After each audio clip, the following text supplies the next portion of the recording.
L'Asvel, c'est l'un des meilleurs clubs français depuis maintenant de nombreuses années, donc c'est un énorme morceau pour nous. Ils jouent l'Euroleague, c'est un effectif de 14 joueurs. Ils ont des ambitions très élevées, ils vont avoir une nouvelle salle d'ici quelques semaines.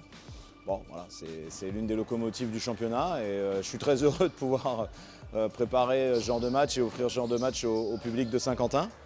Ils vont voir des joueurs de très haut niveau, plusieurs joueurs qui ont joué déjà en NBA, qui ont été des vrais joueurs NBA, des internationaux.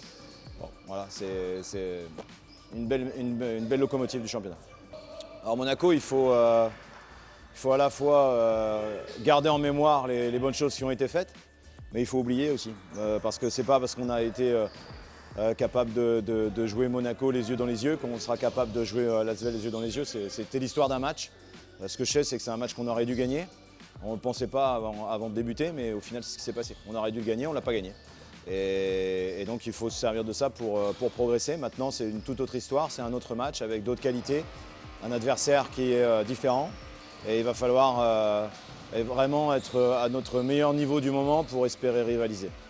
Non, je pense que les joueurs savent très bien à qui ils ont affaire. Il n'y a pas besoin de leur présenter beaucoup. Quand ils voient qu'il y a autant de qualité, des CV voilà, qui présentent des joueurs de très haut niveau, qui ont gagné des titres, qui ont joué au plus haut niveau international. Donc voilà, à nous de les respecter certes, mais pas trop non plus. Hein. Il faut jouer, et il faut jouer. À la fin, c'est 5 contre 5, c'est sur un terrain, et c'est l'intensité et l'envie qui peuvent aussi faire des différences. Oui, déjà, en premier lieu, remercier déjà ceux qui étaient à Monaco, parce que on a pour l'instant sur tous les matchs, tous les déplacements du monde avec nous, que ce soit en pré-saison ou sur les 2 premiers matchs officiels à l'extérieur. Évidemment, on espère une salle et une ambiance extraordinaire demain soir parce que c'est une affiche. Je pense que tous les gens aujourd'hui sont heureux de retrouver la proie à Saint-Quentin pour pouvoir vivre ce genre de match. Donc il faut le vivre aussi bien sur le terrain que dans les tribunes pour rendre cette soirée la plus belle possible.